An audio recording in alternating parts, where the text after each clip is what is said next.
Bienvenidos a este estudio bíblico. Hemos tomado la decisión de comenzar a estudiar el libro de Filipenses, la carta a los Filipenses que el apóstol Pablo escribiera.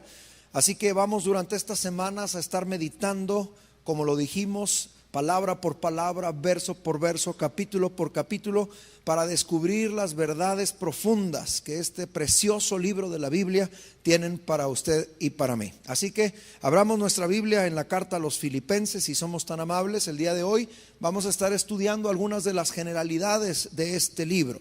Una para muchos de las cartas más preciosas que escribió el apóstol Pablo, si no es que la más preciosa que escribió el apóstol Pablo.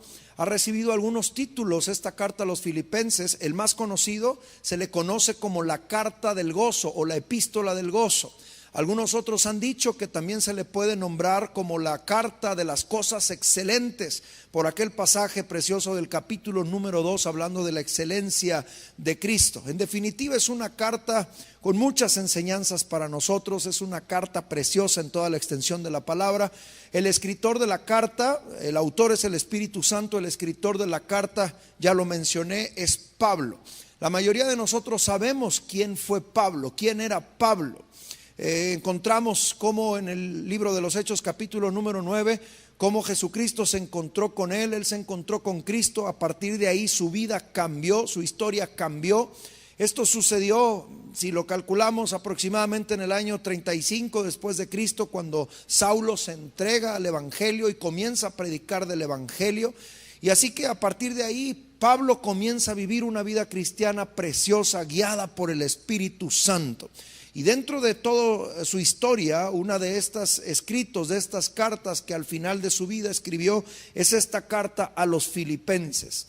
Estamos calculando más o menos que esta carta tuvo que escribirse necesariamente después del año 60 después de Cristo, aproximadamente como en el año 62 o 63 después de Cristo tuvo que haberse escrito esta carta. Esto es bastante claro porque la carta o el libro de los Hechos que escribe Lucas narran la historia de los primeros 30 o 35 años de la iglesia primitiva. Es decir, si consideramos que la iglesia nació como en el año 30 aproximadamente, el libro de los Hechos tiene una duración alrededor de 30 años. Narra la historia de 30 años de la iglesia primitiva.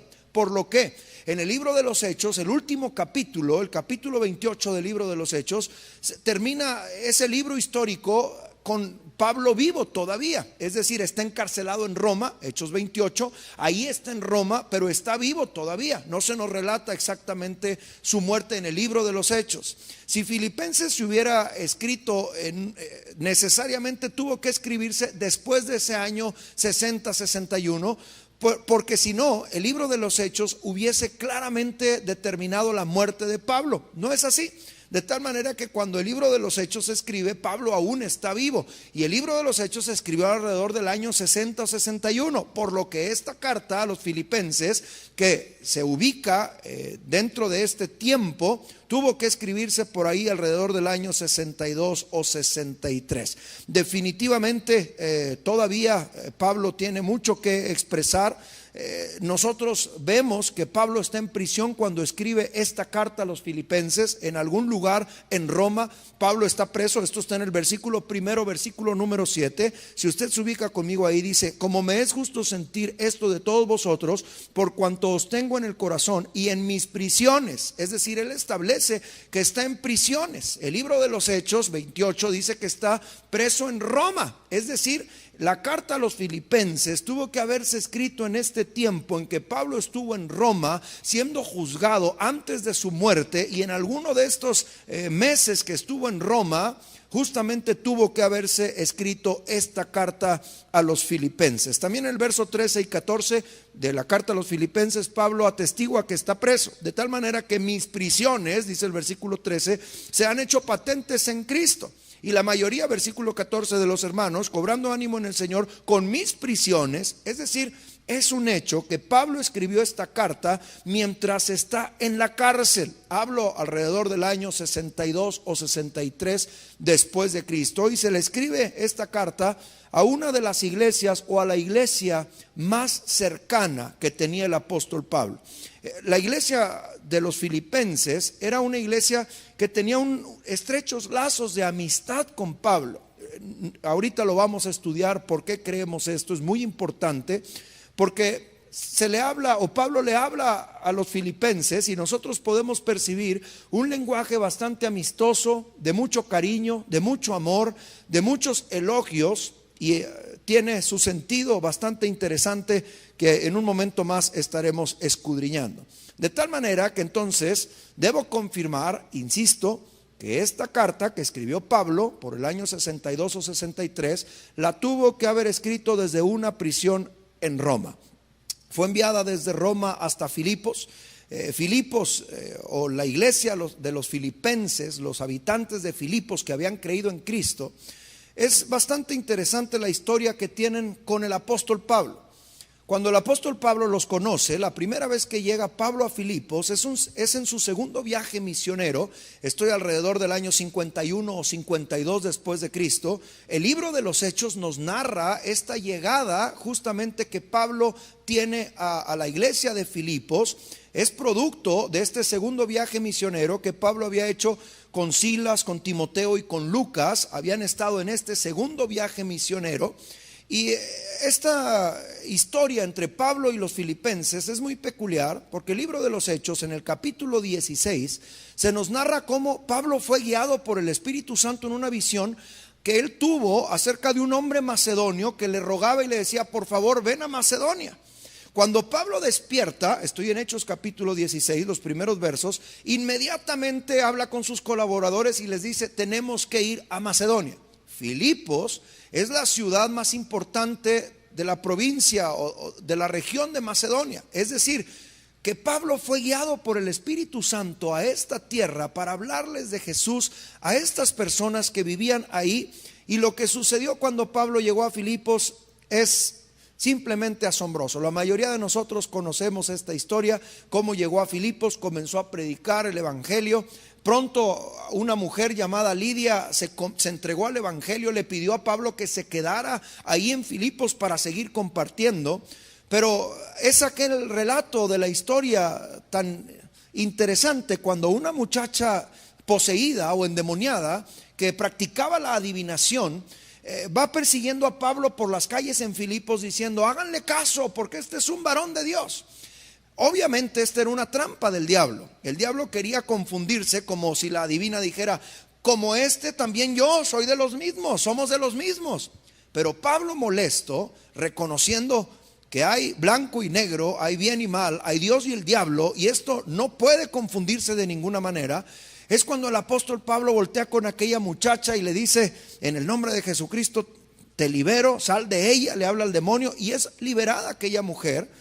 Y los que usaban a esta mujer y su don de adivinación, su práctica de adivinación que tenía, son los que van ante los magistrados y acusan a Pablo. Justamente la acusación es muy interesante. Permítame contar esta parte de la historia, porque la acusación es: estos vienen a alborotar nuestra ciudad. Filipos, que era una ciudad romana, era una provincia importante, ahorita lo voy a mencionar. Pero la acusación era: nos están haciendo que adoremos a otros dioses, y nosotros como ciudadanos romanos. Parece que en Filipos había un orgullo por ser ciudadano romano. Y es ahí cuando Pablo es apresado, los mandan a azotar, les quitan la ropa, los mandan a la cárcel, le piden que los aseguren en el lugar más seguro de la cárcel. El carcelero los manda al calabozo, ¿se acuerdan? Y es ahí cuando a medianoche en Filipos, Pablo y Silas comienzan a cantar a Dios, y de pronto viene un terremoto, se abren las celdas, el carcelero cae aparentemente desmayado por el terremoto, y cuando vuelve en sí el carcelero y ve las celdas abiertas, quiere quitarse la vida. Y antes de quitarse la vida, desde el calabozo se oye la voz de Pablo que le dice: no te quites la vida, aquí estamos todos. Y entonces el carcelero entrega su vida a Jesús. ¿Qué debo hacer para ser salvo? Y ahí Pablo le abre los ojos del evangelio, le presenta el evangelio de Jesús. El carcelero se entrega, él y toda su familia son bautizados. Este episodio tan conocido sucedió justamente ahí en Filipos.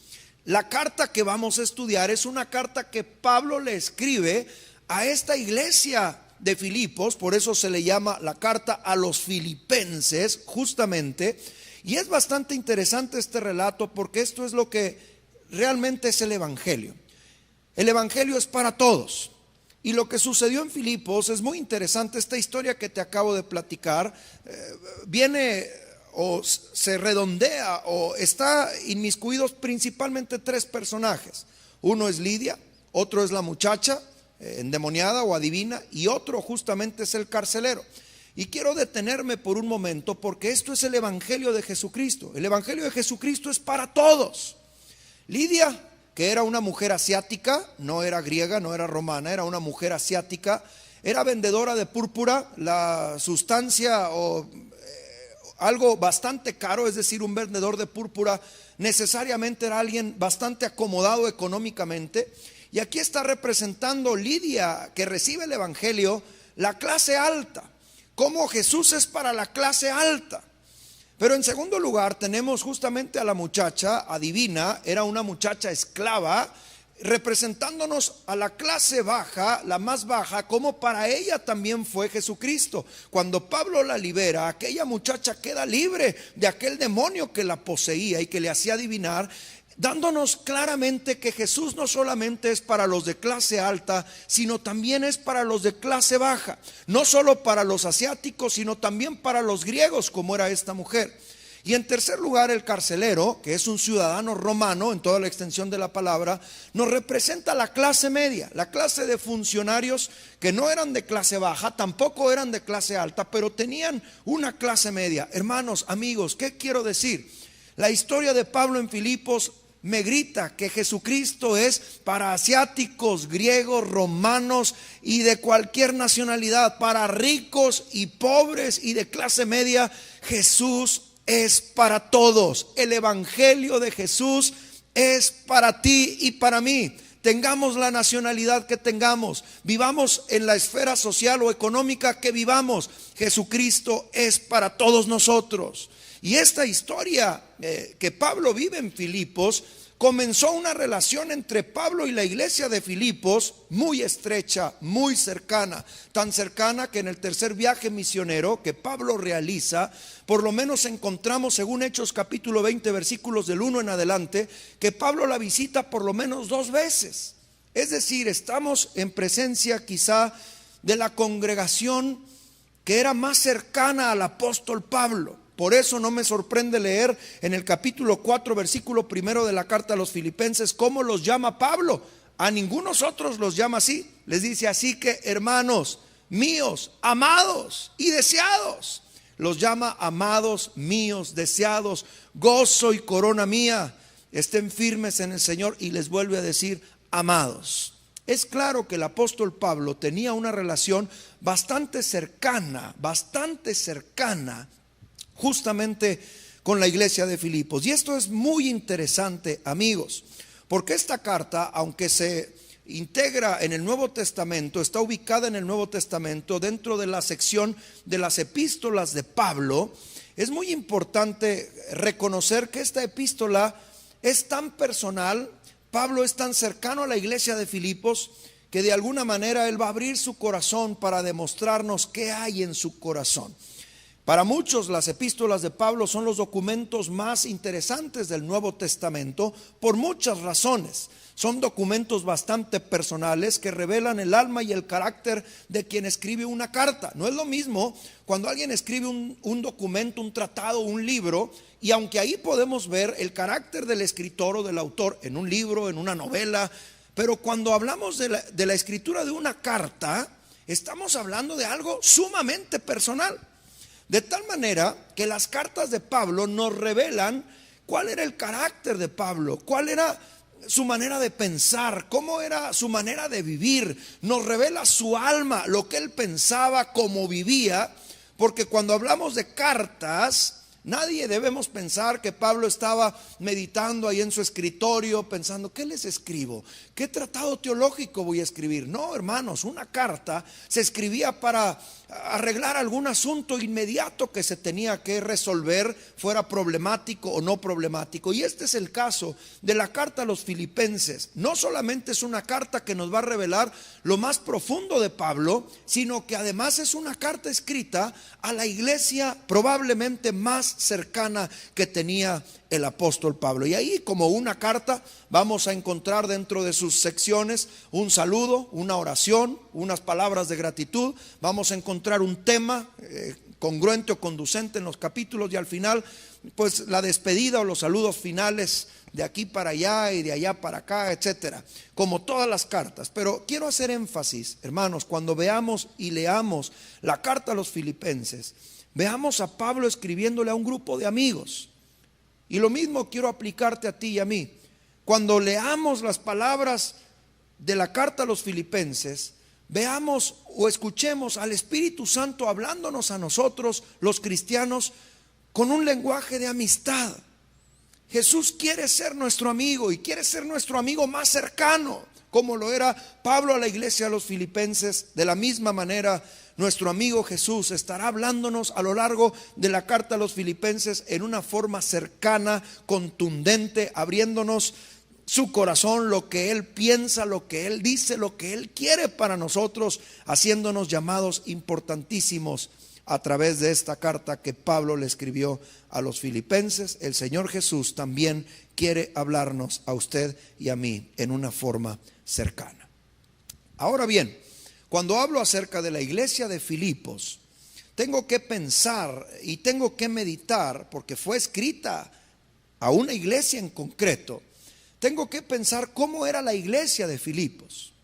Y aquí tendré que detenerme por un momento, en principio de cuentas, para poder establecer qué era Filipos, qué clase de ciudad era un pueblito, era una ciudad grande, era importante o no era importante. Y quiero decir con respecto a la ciudad de Filipos, que fue fundada obviamente por Filipo de Macedonia, que es el padre de Alejandro Magno o Alejandro el Grande. El padre de él estableció o construyó o edificó esta ciudad. Se le conoce como el fundador de la ciudad de Filipos, de ahí su nombre, Filipos, porque la fundó Filipo de Macedonia. Por el año alrededor del 360 antes de Cristo aproximadamente fue fundada esta ciudad. Ahora bien, era una ciudad romana en toda la extensión de la palabra, bastante privilegiada e importante, porque en tiempos antiguos, justamente en la región de Filipos, había una cantidad importante de minas de oro y plata. Esto había acarreado, obviamente, mucho comercio, porque se habían explotado estas minas por cientos de años, se había sacado el oro y la plata de ahí, y pronto convirtió esta ciudad en una ciudad comercial bastante interesante. Se llegó a convertir Filipos en el acceso entre Asia y Europa, es decir, necesariamente todo el comercio de Asia a Europa y de Europa a Asia tenía que pasar por Filipos. Es decir, estoy hablando de una ciudad que era bastante importante, era un centro comercial bastante importante, no era un pueblito, era una ciudad bastante organizada por mucho tiempo. Y no solamente era una ciudad comercialmente interesante, sino que también era una ciudad que se le conoce como era un centro romano. Antiguamente a las ciudades del Imperio Romano, algunas que el imperio consideraba importantes, les daba el título de un centro romano o una colonia romana, por decirlo de alguna manera. Y el título de ser Filipos una colonia romana no solamente era que se regía por las leyes de Roma, no, eso lo hacían todas las ciudades que formaban parte del imperio romano, sino que una colonia romana no era otra cosa sino un reflejo de lo que era Roma. En esas ciudades se hablaba el lenguaje que se hablaba en Roma, se vestía como se vestía en Roma, había autoridades suficientes para ser un reflejo de lo que era el imperio romano, se tenían cuadrillas militares en esas ciudades para presentar la majestuosidad del imperio romano. De tal manera que la gente que vivía en estas colonias romanas, Filipos es una de ellas, era gente que se sentía bastante orgullosa de vivir en estas colonias y se sentían orgullosamente romanos.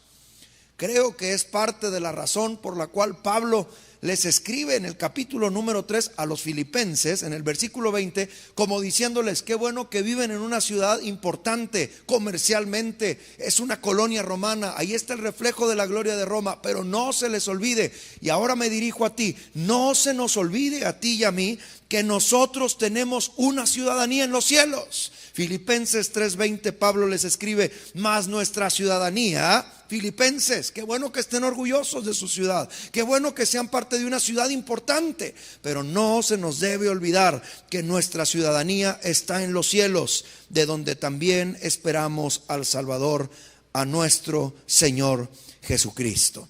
Qué interesante es ver cómo Pablo le escribe a esta iglesia de Filipos, que no solamente estaba ubicada en una ciudad importante por todo lo que ya dije, sino que además tenía cualidades espirituales bastante hermosas, bastante bonitas, poco comunes, aún hoy día, poco comunes en la iglesia de hoy.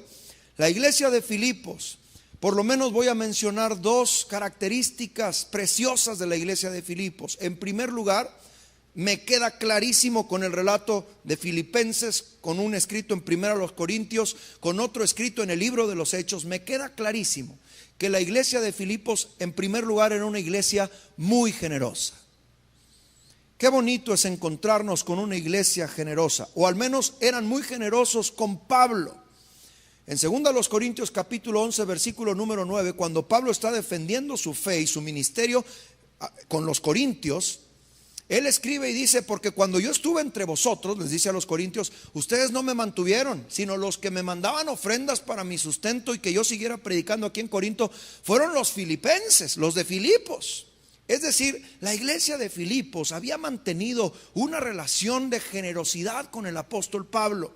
Por eso en el capítulo número 4, en esta carta, Pablo dedica bastantes versículos para agradecerles las ofrendas que le han mandado, el sustento que le han mandado. Estoy en los versículos del 10 en adelante, me permito leerlos. Dice: en gran manera, les dice Pablo a los filipenses, me gocé en el Señor de que ya al fin habéis revivido vuestro cuidado de mí, de lo cual también estabais solícitos, pero les faltaba oportunidad.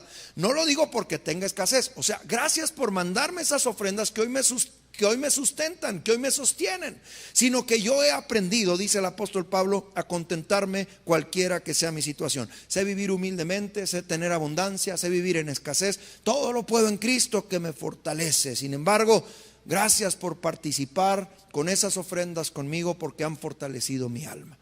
Es decir, Pablo escribe esta carta, entre otras cosas, porque la iglesia de Filipos era muy generosa, y les escribe para decirles: gracias por lo que me han mandado, porque eso me ha ayudado a comer, me ha ayudado a seguir predicando la palabra. Y qué hermoso, amados hermanos, es ser parte de una iglesia que aprenda a ser generosa, que aprenda a abrir su corazón y dar sin mirar a quién para la obra del Señor. Esto es tan interesante, tan importante en esta preciosa iglesia, porque mi segunda característica que voy a dar de ellos, que es una característica hermosa, es que era una iglesia bastante sana y madura. Era una iglesia sana y madura.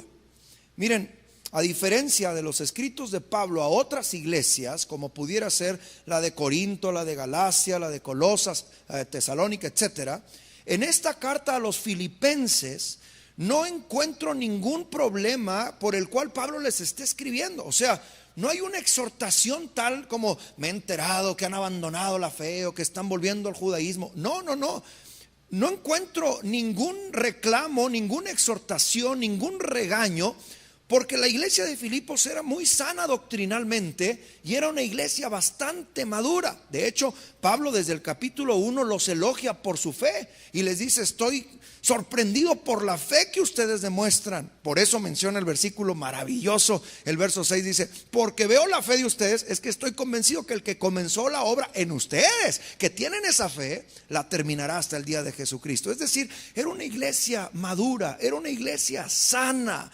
No hay problemas en esta iglesia. Lo único que podemos percibir es en el capítulo 4 que hay dos mujeres.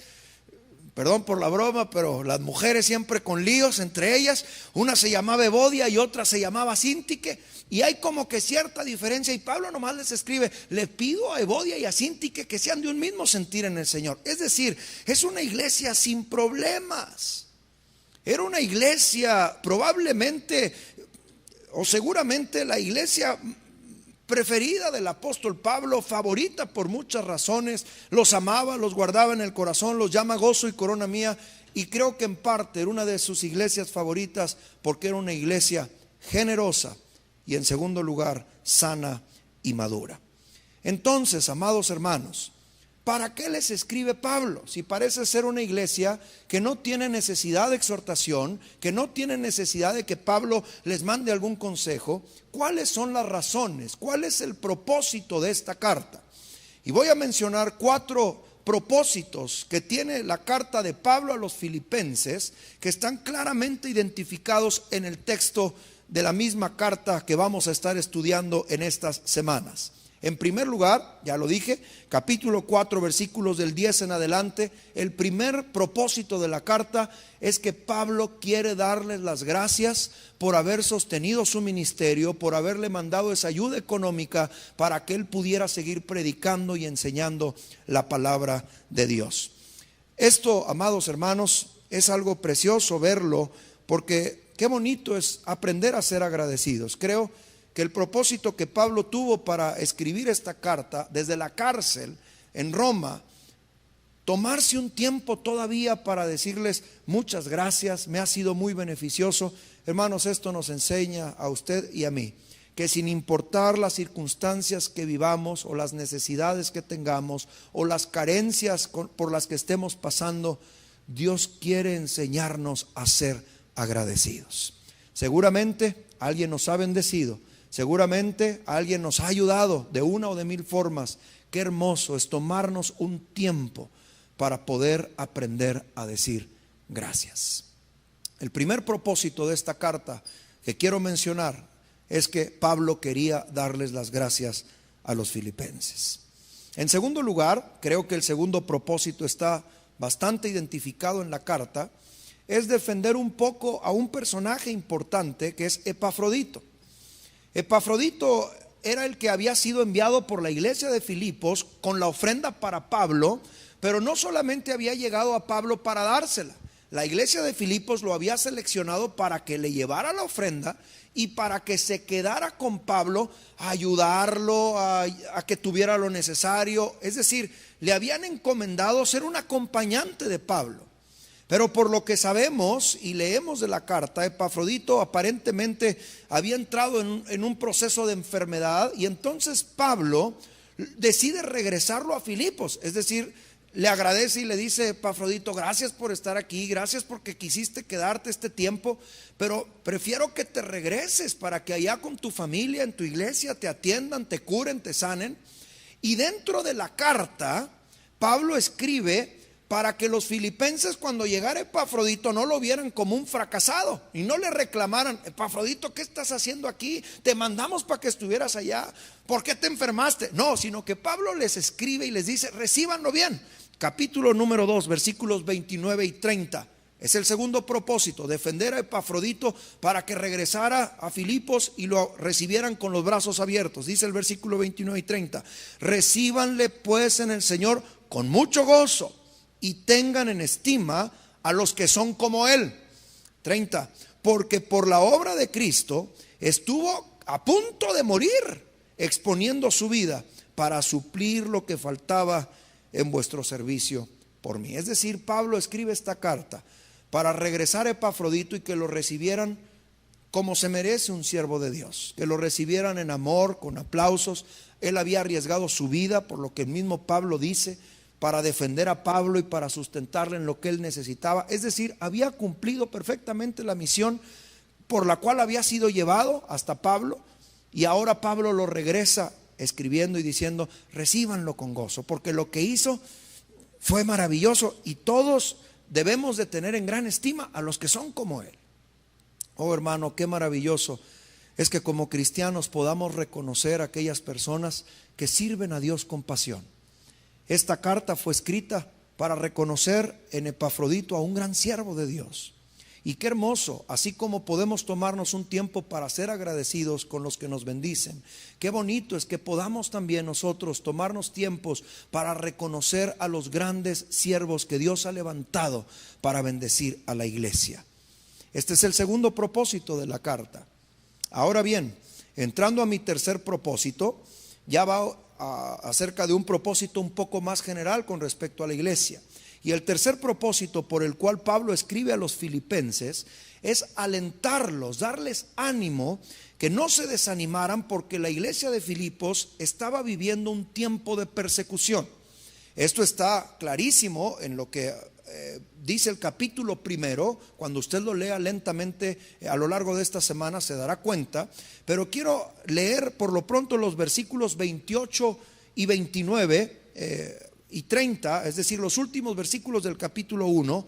Présteme atención. Este es el tercer propósito por el que Pablo escribe a los filipenses: para que no se desalienten, para que sean valientes, para que cobren ánimo, y que aún en medio de la persecución ellos puedan permanecer fieles al Señor Jesús. Dice el versículo 28, 29 y 30: y en nada intimidados. Pablo les escribe y les dice: no tengan miedo en nada por los que se oponen, que para ellos ciertamente es indicio de perdición, mas para vosotros de salvación, y esto de Dios. Porque a vosotros os es concedido a causa de Cristo, no solo que creáis en Él, sino que también padezcáis por Él. Es decir, si están en tribulación, no se sientan solos. Es parte de la vida cristiana. Que el mundo te persiga, que el mundo te critique, que el mundo te señale, que el mundo te diga cosas en contra de tu fe o de tu forma de vivir, es parte de la vida cristiana. Y Pablo les dice: no tengan miedo a los que se oponen. Y hoy Dios nos dice a ti y a mí: no tengas miedo a los que se oponen a la fe, porque fuiste llamado no solo a creer, sino también fuimos llamados a padecer por Cristo. Así que, amados hermanos, a lo largo de esta carta seremos también alentados a poder sobrellevar las diferentes cosas que se nos presentan, circunstancias que tenemos que enfrentar, aflicciones, problemas, persecución que tenemos los cristianos a causa de nuestra fe. Pero hoy, a través de este escrito maravilloso que Pablo le hizo a los filipenses, siendo inspirado por el Espíritu Santo, Dios nos dice: ánimo, no tengas miedo. Fuiste llamado a creer en Jesús y a padecer también a causa del nombre de Cristo. Así que, hermanos, seamos valientes, valientes por el Señor.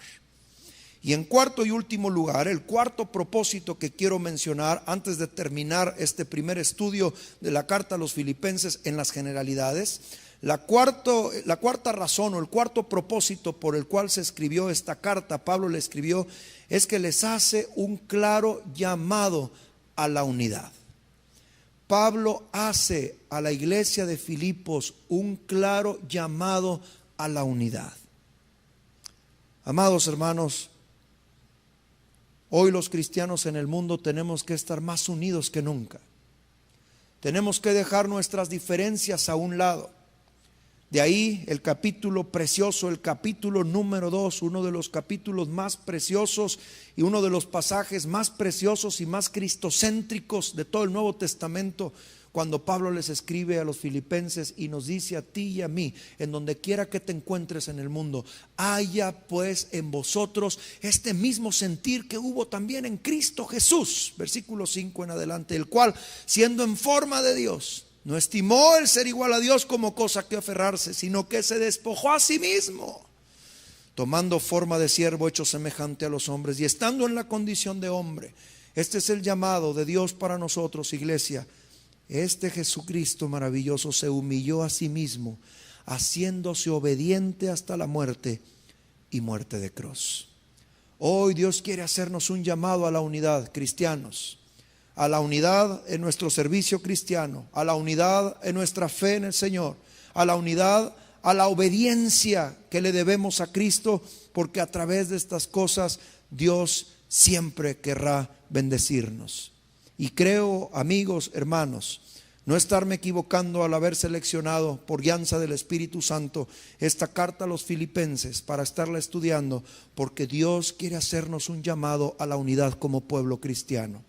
Él quiere que dejemos nuestras diferencias, grandes o pequeñas, muchas o pocas, y que podamos vivir conforme a la palabra, todos los que hemos creído en Cristo como nuestro Señor y nuestro Salvador. Que vivamos en esa humildad que Cristo demostró, que vivamos en esa obediencia que llevó a Cristo hasta la cruz, porque a través de esta unidad, como el mismo Señor Jesús lo pidió y lo oró en Juan 17, es como el mundo va a creer que nosotros somos los llamados, los amigos de Cristo. Jesús oró en Juan 17 diciendo: Padre, te pido que todos estos discípulos sean uno para que el mundo crea. Y sabes, hermano, hoy el Señor Jesús nos llama a la unidad, una unidad de fe, una unidad de servicio, una unidad de obediencia. Hoy el Señor, a través de la carta a los Filipenses, quiere que como pueblo cristiano estemos fuertes para gritarle al mundo entero que solamente en Jesucristo hay salvación.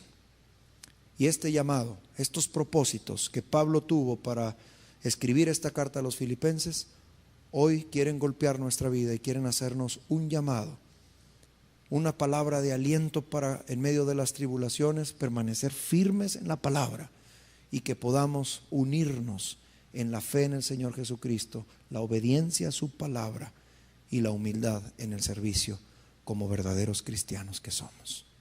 Así que, hermano, en donde quiera que te encuentres, si el Espíritu Santo está haciéndote un llamado en esta mismísimo momento, yo quiero orar por ti para que el Señor toque nuestra vida, toque nuestro corazón y nosotros, tú y yo, recibamos el aliento que el Espíritu Santo quiere darnos en medio de estos momentos difíciles y llevemos a cabo la misión que el Señor nos ha encomendado, que es ir al mundo entero y predicar a las naciones que en Jesús y solo en Jesús hay salvación. ¿Me acompañas a orar? Cierra tus ojos ahí en donde quiera que estés. Señor Jesús, muchas gracias. Gracias por la bendición que nos das de tener una Biblia en nuestras manos, que nos da rumbo a nuestra vida, a nuestro pensamiento y a nuestras decisiones.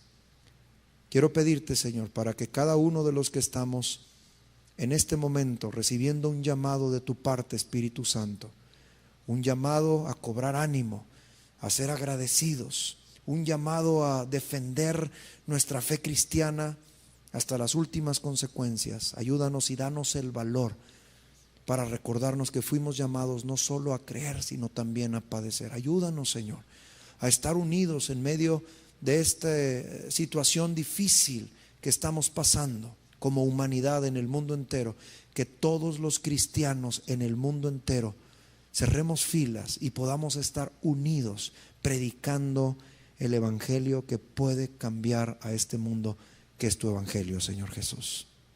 Espíritu Santo, pon en cada uno de nosotros la palabra precisa para que seamos esos siervos tuyos, que a través de nuestra fe el mundo crea, Señor, que el evangelio de Jesús tiene el poder para transformar las vidas. Úsanos en donde quiera que estemos, llénanos de dones espirituales, abre nuestros ojos para que veamos la necesidad humana y ahí, Señor, podamos hablar de tu evangelio a todas las personas con las que nos topamos. Señor, llénanos de ti y permítenos ser esa iglesia en medio de estos tiempos que aprenda a caminar en la unidad de la obediencia a tu palabra. En el nombre de Cristo Jesús hemos orado. Amén. Amigos, hermanos, gracias por estar aquí. Espero que Dios esté allí. Que Dios te bendiga.